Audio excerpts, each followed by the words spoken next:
नमस्कार, मेरा नाम हैदर अब्बास नकवी है और आज स्वतंत्र की टीम नोएडा, ग्रेटर नोएडा में।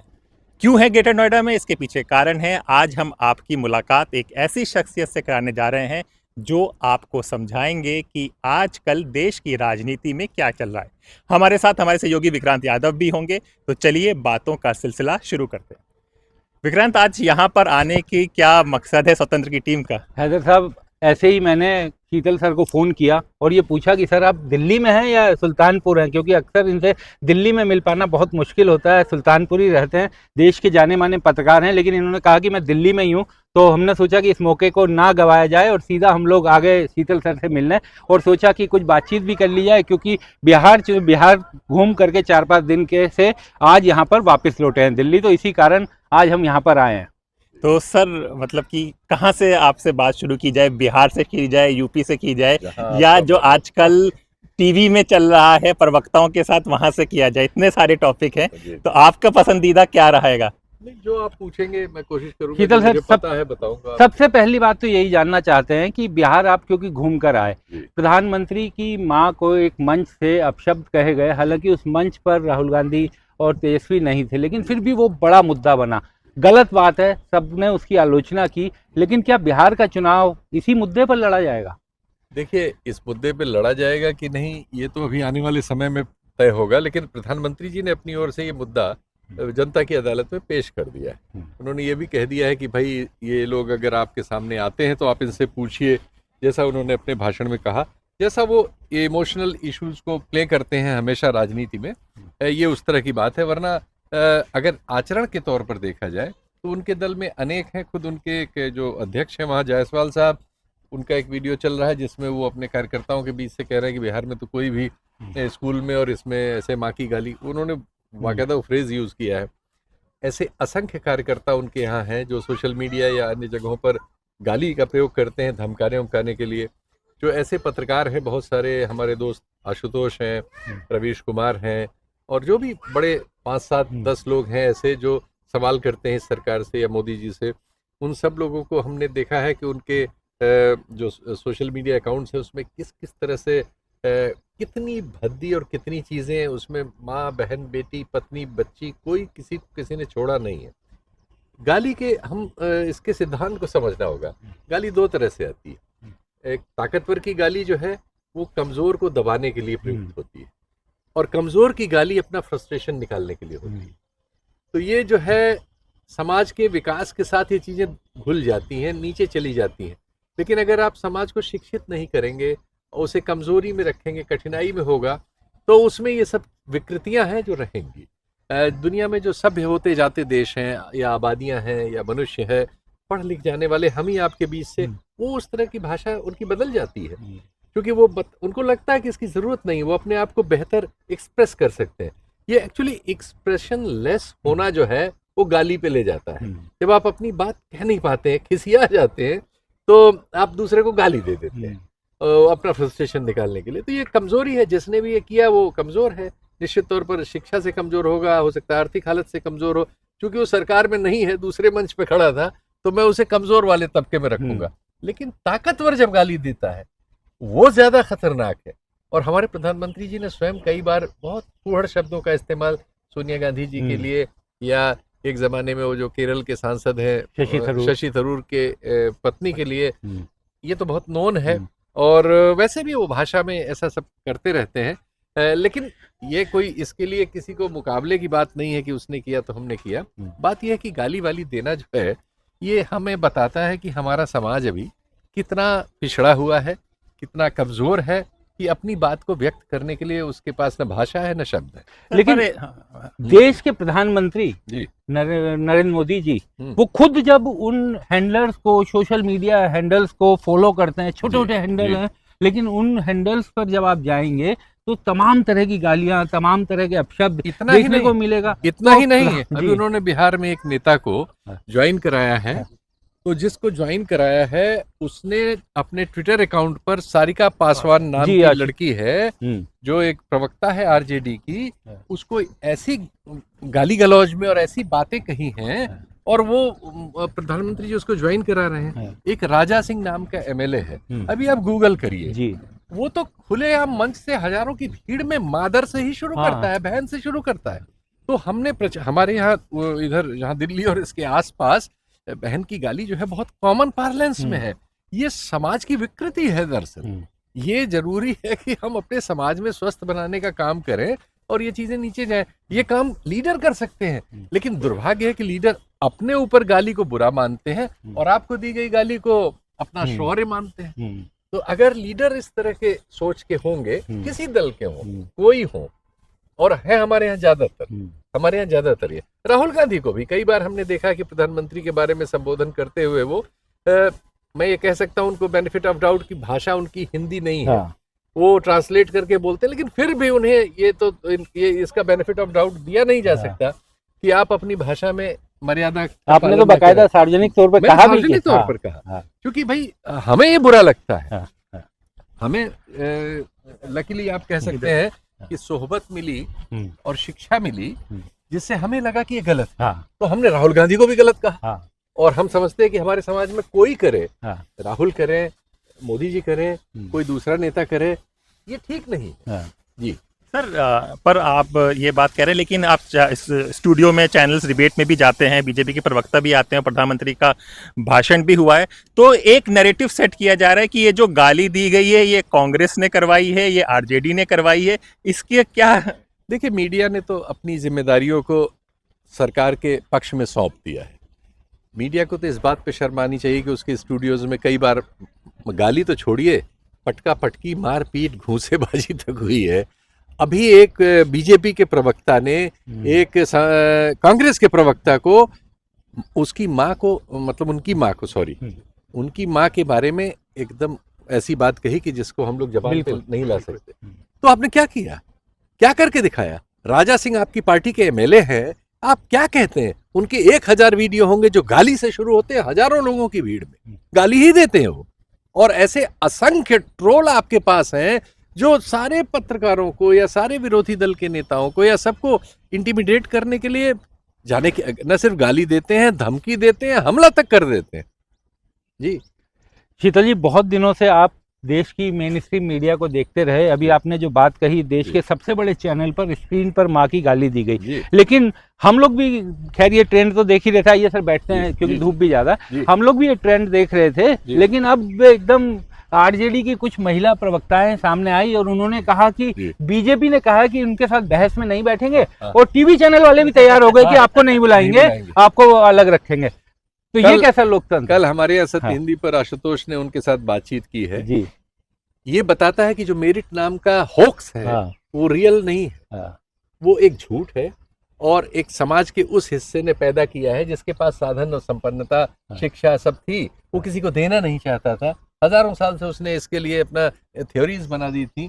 और अब जब हमारे देश में लोकतंत्र के बाद ऐसा मौका मिला लोगों को कि उनके तक भी शिक्षा पहुंची, उन तक भी रोशनी पहुंची, तो उन्होंने दिखाया कि नहीं, वो भी आपसे बेहतर कर सकते हैं, आपको आपकी बात का जवाब दे सकते हैं, संदर्भों से दे सकते हैं, आपसे ज्यादा बेहतर अपने को प्रस्तुत कर सकते हैं। और इन बच्चियों ने, खासकर लगता नहीं था इन पार्टियों में इस तरह के बच्चे आएंगे, लेकिन देखिए वो जेएनयू तक पहुंच गए पढ़ने लिखने। तो जेएनयू माने संस्थान में वो चीज है, किसी जाति में नहीं है, किसी नस्ल में नहीं है, किसी रंग में नहीं है, किसी ऊंचे नीचे कद में नहीं है। ये मौके की बात है। उनको भी मौका मिला, वो साबित कर रहे हैं, और आपने बहुत सारे लोगों को मौका नहीं दिया, वो साबित नहीं कर पाए। अब आप उनको गुनहगार ठहराते हैं या कमजोर ठहराते हैं, या आप झूठे तर्क मेरिट जैसे पैदा करते हैं। आपने ईडब्ल्यूएस बनाया है, बहुत सारे परीक्षाओं में हम पा रहे हैं कि ईडब्ल्यूएस की रैंकिंग शेड्यूल कास्ट और कहीं कहीं शेड्यूल ट्राइब तक से नीचे जा रही है। ये कौन सी मेरिट है? फिर आपने इस समाज में प्राइवेटाइजेशन कर रखा है शिक्षा और हर चीज में। ज्यादा लोग आजकल प्राइवेट एरिया में जा रहे हैं। प्राइवेट में तो खरीदा जाता है, वो मेरिट से थोड़ी आता है। वहाँ 25 लाख, 50 लाख, 1 करोड़ अलग अलग शिक्षाओं के अलग अलग दाम है। वो दाम दे के आदमी खरीद के आता है, डॉक्टर बन जाता है, इंजीनियर बन जाता है, कुछ और बन जाता है।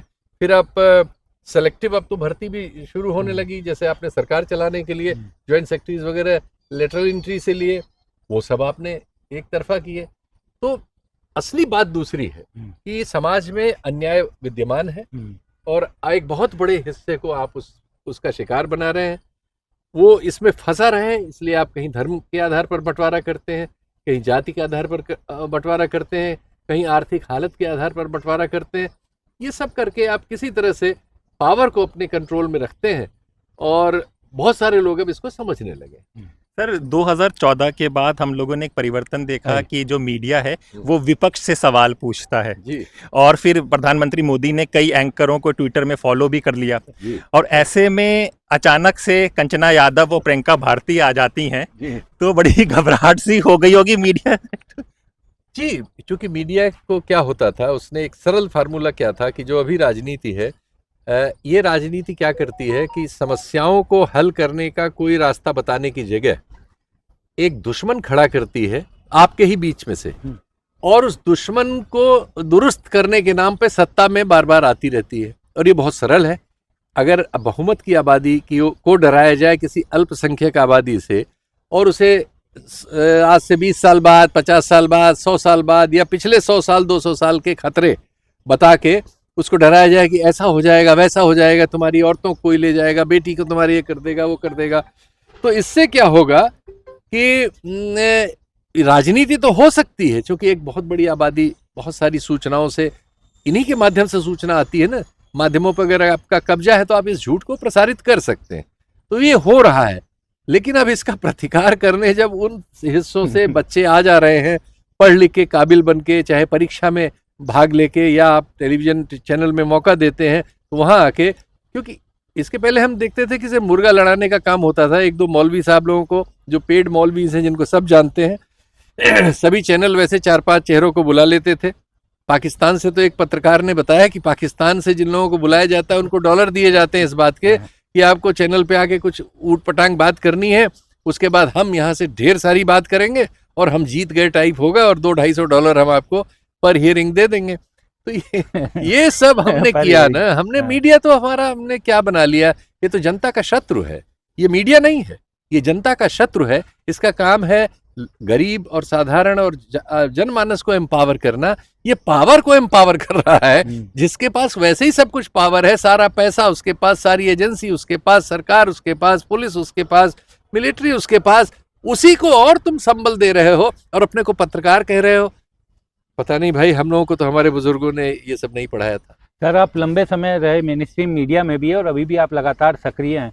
तो प्रियंका भारती से अभी हमारी बात हो रही थी हाल में, तो उसने कहा कि ये जो लड़ाई है ये व्हाट्सएप यूनिवर्सिटी विरुद्ध जेएनयू और बाकी शिक्षण संस्थान है। तो बोली, उनका ये कहना था कि ये बीजेपी को सिर्फ दिक्कत नहीं है, ये चैनलों के एंकर्स को भी दिक्कत है, क्योंकि वो भी उसी व्हाट्सएप यूनिवर्सिटी से आजकल शिक्षा ग्रहण कर रहे हैं। और दूसरी बात इसी में जोड़ते हुए उन्होंने ये भी कहा कि मीडिया हाउसेज में जितनी भी प्रोमिनेंट पोस्ट हैं, एंकर्स हैं, बड़े पद हैं, उन सब पर उच्च जातियों का कब्जा है और वो घोर जातिवादी हैं। घोर जातिवादी। यस, बिहार में एकदम साफ साफ ये नजर आता है। जब आप लोगों से बात करते हैं तो आप जब किसी समण जाति के आदमी से बात करेंगे, वो सीधे सिर्फ जंगल राज में आपको पकड़ के ले जाएगा और उसकी कहानियां बताएगा। लोग उसमें हुई होंगी गड़बड़ियां, हर समय में होती है, इस समय भी हत्याएं हो रही, तमाम कांड हो जा रहे हैं।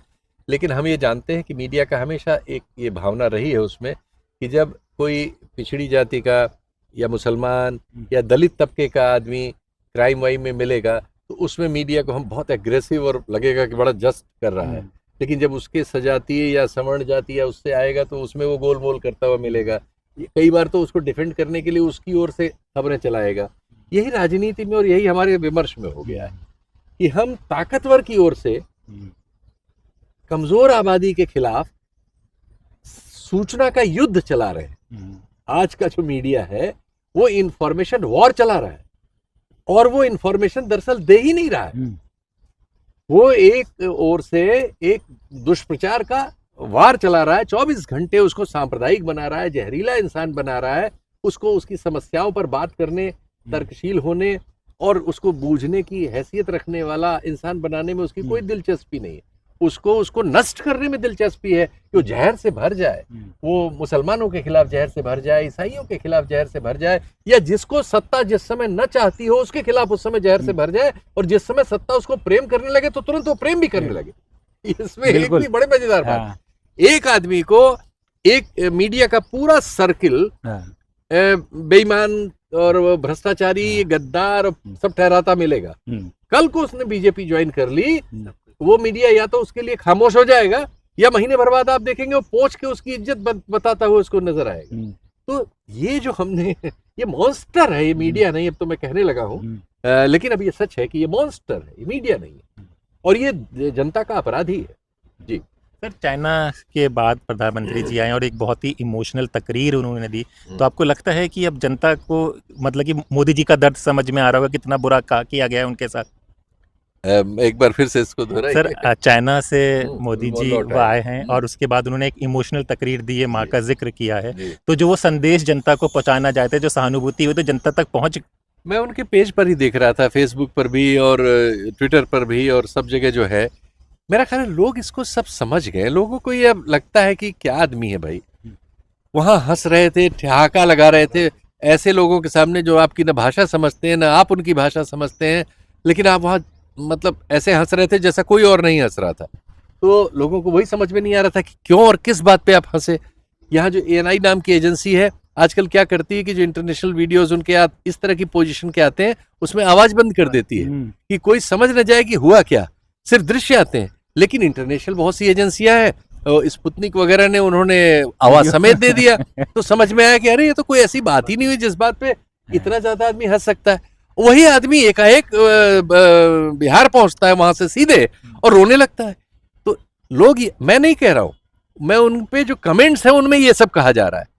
तो मुझे लगता है कि मोदी जी और उनके साथ जो भी उनका प्रचार टीम है, पता नहीं उस तक ये वो इसको एनालाइज कर रहा है कि नहीं, लेकिन बात उतनी सुंदर अब नहीं रह गई है जितनी सुंदर हुआ करती थी। शीतल सर, अब कल एक बड़ा जजमेंट आया दिल्ली हाई कोर्ट का। सब लोग इंतजार कर रहे थे कि उमर खालिद, शर्जील इमाम और गुलफिशा, इन सब का बेल को लेकर के बड़ा सवाल ये उठ रहा है कि 5 साल बिना ट्रायल के आप जेल में रखे हुए हैं और कोई सुनवाई तक नहीं हो रही। और जजमेंट में कोर्ट ये भी कहता है कि जो देरी हो रही है ये कारण नहीं हो सकता किसी को बेल देने का इस तरह के मामलों में। आप जानते हैं कि अभी कुछ दिन पहले खबर आई थी कि वहाँ महाराष्ट्र हाई कोर्ट में एक जज नियुक्त की गई हैं जो 2024 तक, हम 2025 की बात कर रहे हैं, 2001 साल पहले तक बीजेपी की ऑफिशियल प्रवक्ता थी। आप जानते हैं कि एक उत्तर प्रदेश में वहाँ के इलाहाबाद हाई कोर्ट के एक जज साहब विश्व हिंदू परिषद RSS के कार्यक्रम में गए थे और उन्होंने वो सब बातें कही थी जो कि कोई RSS का या बीजेपी का या राइट विंग हिंदुइज्म का नेता कहता है।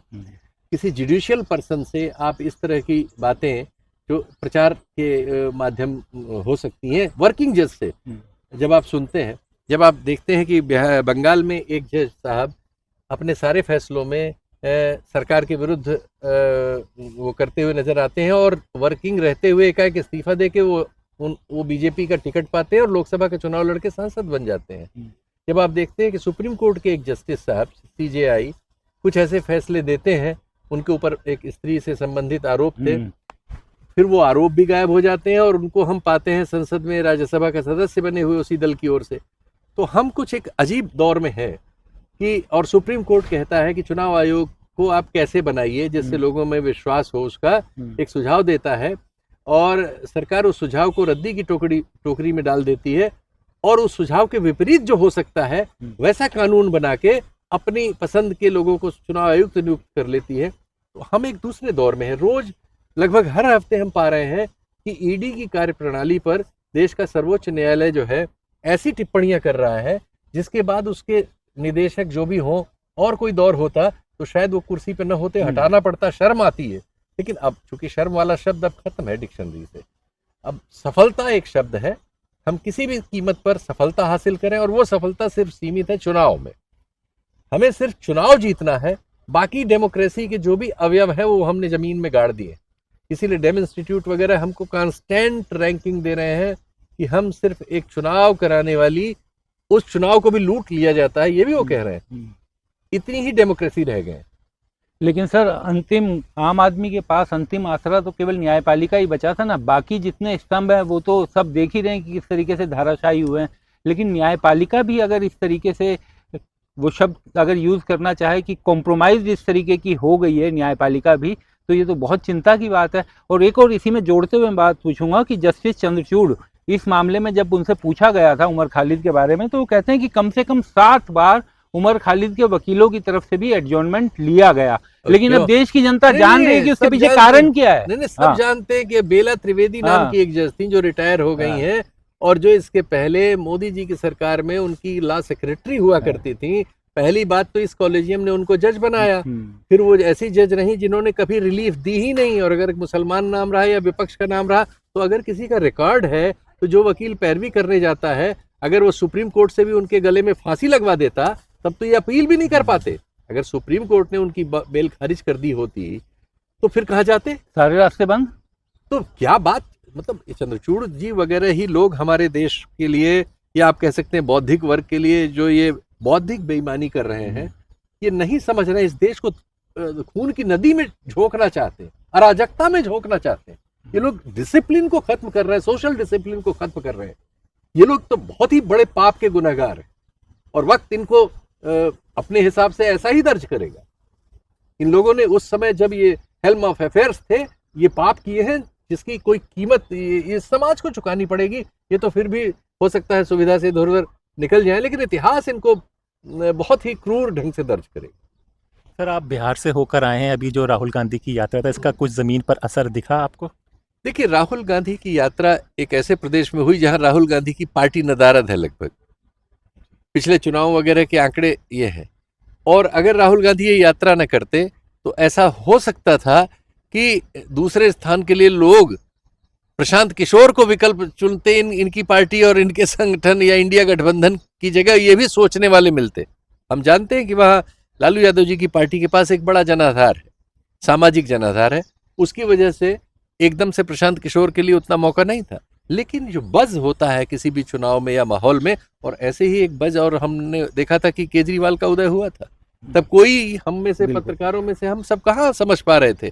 और जब वो पहली बार 28 सीट लाए, तो हमारे देश के एक जमाने में चाणक्य कहे जाने वाले जेटली साहब ने शर्त लगाई थी कि अगर ये एक सीट भी जीत के आ जाएंगे, तो पता नहीं उन्होंने क्या क्या कहा था, चलिए वो नहीं है, इतना ही काफी है, लेकिन ऐसा कहा था, यानी ऐसा आकलन था। और बहुत सारे शीर्ष के पत्रकारों को लगता था कि 2-4 सीट कहीं से आ जाएगी। सच्चाई ये थी कि अगर उन्होंने उस समय, उनके पास अन्ना हजारे जो उसी चुनाव के दौरान छोड़ के चले गए थे, अगर वो होते तो वो शायद पहले चुनाव में ही 60 से ज्यादा सीटें लाए होते। बिल्कुल। इसी से जोड़ते हुए सर, कुछ लोगों का वहां पर बिहार में ये कहना है कि जो ये यात्रा निकली है, इसने बज तो पैदा किया है, लोगों में बहुत चर्चा हुई है, वोट चोरी का आरोप चिपक भी गया है बीजेपी पर, लेकिन उसके बावजूद इस मुद्दे पर वोट ट्रांसलेट हो जाए, वोट मिल जाए, ये बिहार जैसे सूबे में बहुत मुश्किल काम है। इस तरीके की बातें कही जा रही है। मैंने लोगों के जो भी सैंपल मुझे मिले, ये बात सच है कि बिहार एक बहुत सारी इश्यूज हैं बिहार के, वो इतना सरल नहीं है, मैं या कोई भी इतना योग्य नहीं है कि उसको 1-2 सेंटेंस में उसकी व्याख्या कर सके। लेकिन जो बिहार के सामाजिक बुनावट है, वो वहाँ की राजनीति में जैसे थी वैसे ही विद्यमान है, मैं इसको इतना ही कह पाऊंगा। और इस यात्रा से उसमें सिर्फ इतना फर्क पड़ा है कि कांग्रेस के जो कार्यकर्ता बहुत सारे ऐसे थे जिन्होंने राजनीति में से नमस्ते कर लिया था, घरों में घुस गए थे, और उनको नहीं लगता था कि उनका कोई भविष्य है, उनमें थोड़ी ऊर्जा आई, वो सड़क पे आए, वो सुनने आए, उन्होंने राहुल गांधी को देखा, किसी ने हाथ मिलाया, किसी ने फोटो खिंचाई, वो सारा मोमेंटम बन गया। और जो राजद के पास एक वहाँ सामाजिक आधार है जो बड़ा है, जिसमें डेंट लग सकता था प्रशांत किशोर से, या AIMIM से लगता है, या BSP भी लड़ती है उससे लगता है, और कुछ अन्य लोग लगते हैं उससे लगता है, कुछ लोग BJP वाले अलायंस में यानी NDA में जा चुके हैं उससे लगता है, उस सब में कमी आएगी और वो एक फॉर्मिडेबल लड़ाई कर पाएंगे, लेकिन वो जीत जाएंगे ये कहने लायक मुझे कुछ नहीं मिला। सिर्फ प्रशांत किशोर तो ये दावा कर रहे हैं कि वो बहुमत ला रहे हैं, बहुमत से कम में नहीं। चुनाव लड़ते समय ऐसे दावे सभी करते हैं, और वो बहुत अच्छा कैंपेन मैनेज कर ले गए थे, इसमें कोई शक नहीं, क्योंकि उन्होंने बहुत समय बहुत सारी ऐसी तंजीमों के साथ काम किया है जो सफल रही हैं, या ये भी लोग उनको कहते हैं कि वो असफल तंजीमों के साथ जाते ही नहीं थे। एक मामले में गए थे तो अमरिंदर सिंह के साथ वो कुछ नहीं कर पाए, तो लेकिन उनका चूंकि पैसे रुपए की उन्होंने एक, आप कह सकते हैं, वहाँ जिसने भी मुझे बताया, सोशल मीडिया के हर चैनल को जो उनको कवर कर रहा है, ऐसा वहाँ पत्रकारों ने ही बताया, जिम्मेदार पत्रकारों ने, कि सबको उन्होंने पेमेंट किया है। तो वो मतलब वो आर्थिक रूप से एक बड़ी ताकत से लड़ रहे हैं। दूसरे उन्होंने इश्यूज जेन्युइन उठाए हैं। मैं उन इश्यूज के पक्ष में हूँ। जो बातें उन्होंने कही हैं वो सवाल वहाँ होने चाहिए, लेकिन वो समाज वो सवाल बुनने में असफल है। बहुत कठिनाइयों में है वो लोग, और उनकी आबादी का जो प्रति व्यक्ति आय है वो सब सहारन अफ्रीकी देशों से भी नीचे है। तो जो और उसकी तादाद बहुत है। लोग पलायन करके दूसरे प्रदेशों में और दूसरे देशों में अपने लिए रोजी कमा रहे हो। मनी ऑर्डर इकोनॉमी से चल रहा है या सेंट्रल असिस्टेंट से चलने वाला इस राज्य है। 1/3 बिहार हमेशा हर सीजन में डूब जाता है, बरसात के सीजन में। तो बहुत कठिनाइयां हैं जी। सर, कुछ लोगों का ये भी कहना है कि राहुल जी की यात्रा से अगर इस तरीके का माहौल वहां पर बना और चुनाव राहुल वर्सेस मोदी हुआ तो बहुत नुकसान इंडिया गठबंधन को हो जाएगा, क्योंकि बिहार का चुनाव तेजस्वी विरुद्ध नीतीश रहना चाहिए, क्योंकि युवाओं के एक बहुत बड़े वर्ग में तेजस्वी ज्यादा लोकप्रिय हैं बनिस्पत की नीतीश कुमार। लेकिन राहुल जिस तरीके से जितना ज्यादा वहां सक्रिय होंगे, कहीं ये चुनाव राहुल विरुद्ध मोदी हो गया तो बहुत बड़ी दिक्कत में इंडिया गठबंधन आ जाएगा। देखिए, वहाँ ऐसा कुछ होने की स्थिति नहीं है।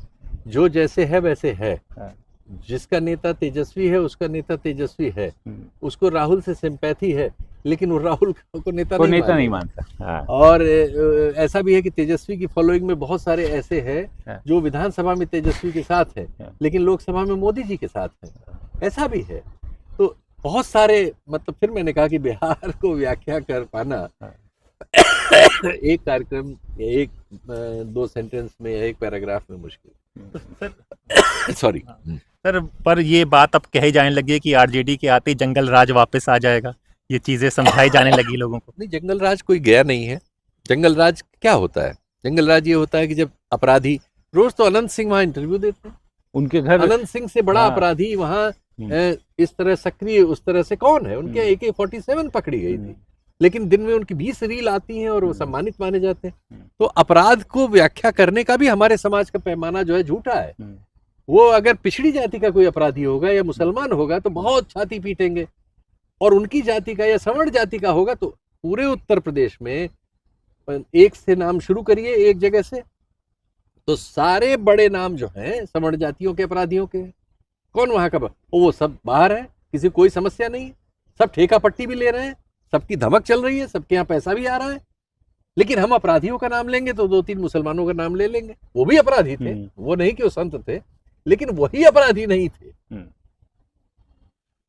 लेकिन जंगल राज जैसी जो टर्म है वो तो आरक्षित है ना सर। पिछड़े, दलित, इस समाज के लोग जब मुख्यमंत्री बने या उनका मुसलमान जो हमने दुश्मन बना दिए हैं, या कोई सिख होगा तो हम उसे किसी भी मामले पर उसकी कोई भी जेन्युइन बात को खालिस्तान से जोड़ देंगे, मुसलमान को पाकिस्तान से जोड़ देंगे या ISI से या आतंकवाद से जोड़ देंगे, दलित पिछड़ों को मेरिट से जोड़ देंगे और जंगल राज से जोड़ देंगे, इत्यादि इत्यादि। ये हमारे फार्मूले।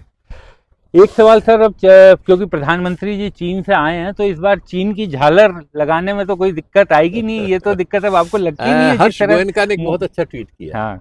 उन्होंने कहा कि मैं वो मोदी भक्त हैं और समर्थक हैं, लेकिन उनका ट्वीट पढ़ने लायक है। और उन्होंने कहा कि मेरी समझ में नहीं आ रहा, मैं कुछ दिन मैंने चीन को लाल आंखें दिखाई, चीन का बायकॉट किया, चीन के सामानों का किया, फिर मैंने बर्गर खाना शुरू किया अमेरिका मैकडोनल्ड वगैरह, तब तक मुझे लगा कि नहीं कोक और बर्गर नहीं खाना है। फिर हुआ कि तो ये मतलब ये पूरी भूमिका बांधते हुए आए कि अभी पाकिस्तान वाला क्रिकेट देखना है कि नहीं देखना है, बिल्कुल, ये भी मुझे बता दीजिए, मैं कंफ्यूज हो गया। स्थिति है। लेकिन चिंताजनक तो है जिस तरह से पूरा हमारे विदेश नीति रही है। अभी मैं कुछ दिन पहले आशुतोष जी से बात कर रहा था तो उन्होंने कहा कि हमारी विदेश नीति इतने खराब स्तर पर कभी नहीं रही कि हमें यही नहीं पता कि हमें कल किससे दोस्ती करनी है और आज किससे दोस्ती उसका टेस्ट ये है कि जो हमारी सर्किल के सारे बाउंड्री के हमारे पड़ोसी देश जितने हैं, हमारे सब लोग खुद ही स्वीकार रहे हैं कि हमारा उन पर असर चाइना की तुलना में या तो खत्म हो गया है या कम हो गया है या हम हो चुके हैं। तो जो अपने पड़ोस को नहीं संभाल सकता वो दुनिया को संभालने की बात करे तो ये हंसी की बात है। और हमने वो देख भी लिया दुनिया को संभालने से क्या हुआ। बिल्कुल। चलिए सर, तो ये रिश्ते मोदी जी के चाइना के कहाँ तक जाएंगे कुछ? नहीं, देश की जरूरत यह है कि भारत के रिश्ते सारे पड़ोसियों से अच्छे हों। जी। अगर चीन से हमारे रिश्ते सुधरते हैं और मोदी जी ये हासिल करते हैं तो मोदी जी को सल्यूट। लेकिन अगर वो ये करते हैं कि आज चीन के यहाँ गए और 1 महीने बाद सारे टीवी चैनल घूम के कहते नहीं अब हम अमेरिका, तो चीन तो बड़ा दुश्मन है हमारा, चीन ने तुम्हारा ये कर लिया, वो जैसे 1 महीने पहले ये सब कह रहे थे।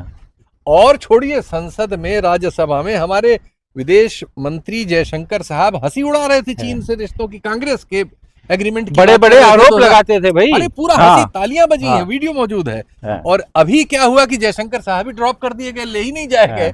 मतलब विदेश यात्रा में विदेश मंत्री नदारद।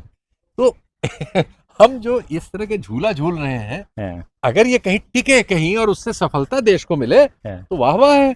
लेकिन अगर उससे हम मजाक के पात्र बन जाए तो सर, बस ये आगे सवाल कि प्रेस कॉन्फ्रेंस में राहुल गांधी सीएम तेजस्वी के नाम पर चुप क्यों हो गए?